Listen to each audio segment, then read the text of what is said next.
প্রিয় বন্ধুরা আমার আজকে আরেকটি ভিডিও নিয়ে চলে আসলাম সিমপ্লেক্স প্যানেলের। আজকে দেখাবো হচ্ছে লুপ কার্ড চেক এবং লুপ কার্ডে কোনো প্রবলেম আছে কিনা, আর্থ ফল্ট, লুপ ফল্ট, এই সকল বিষয় নিয়ে আজকে আলাপ করব। সেক্ষেত্রে লুপ কার্ডে লুপে কিভাবে ঢুকতে হবে এ বিষয় নিয়ে আজকে কথা বলবো। তো প্রিয় বন্ধুরা আমার দেখতে থাকুন, যদিও ভিডিওটা লম্বা হতে পারে, বিরক্ত হওয়ার কিছু নাই। হয়তো এই ভিডিওটা অনেকেরই কাজে লাগবে, অনেকেই এই প্যানেল সম্বন্ধে অনেকেই জানে না, নতুন যারা আসে তারাও জানে না। তো সেই ক্ষেত্রে হয়তো আমার এই ভিডিওটা দেখলে অনেকের হয়তো উপকার হতেও পারে। তো চলুন কিভাবে দেখতে হয়। প্রথমে মেনুতে যেতে হবে। ওকে, মেনুতে যাওয়ার পরে নেক্সট বাটন ক্লিক করতে হবে। Next next next next next এখানে দেখছে ডিসপ্লে কার্ড হিস্টোরি।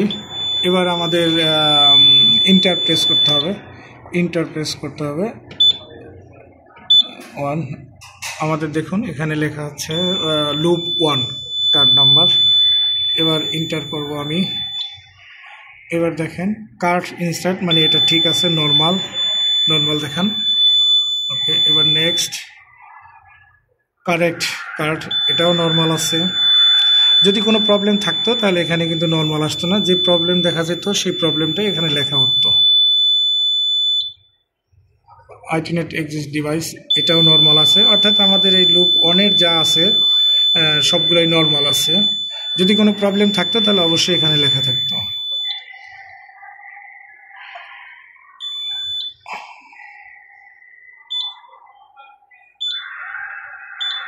তো প্রিয় বন্ধুরা আমার এখন লুপ 1 চেক করলাম, এবার লুপ 2 আমি চেক করে আবার দেখাবো। এবার বের হয়ে যাওয়ার জন্য এক্সিট। ওকে, এবার হচ্ছে লুপ 2। এবার লুপ 2-তে ঢুকে গেলাম। লুপ 2-এর এইবার আবার এটা বিতর্কতভাবে ঢোকার যে অপশন এবং সব কিছু দেখার, সে আবার ইন্টার প্রেস করতে হবে। ইন্টার।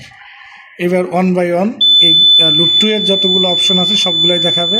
কোনো প্রবলেম যদি থাকে তাহলে এখানে লেখা দেখাবে, আর প্রবলেম যদি না থাকে তাহলে সেটা নর্মাল দেখাবে। এবার আমি নেক্সটে ক্লিক করব।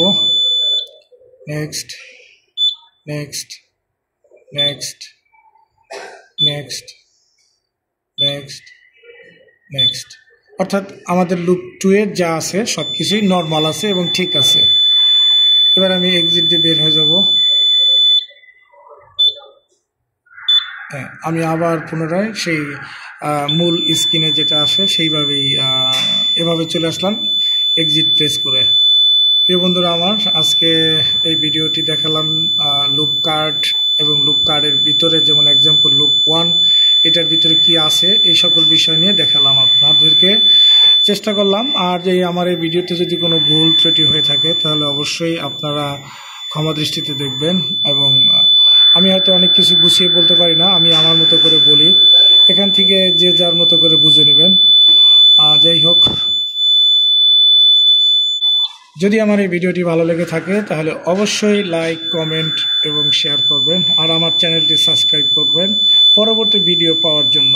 ধন্যবাদ, ভালো থাকবেন, আল্লাহ হাফেজ।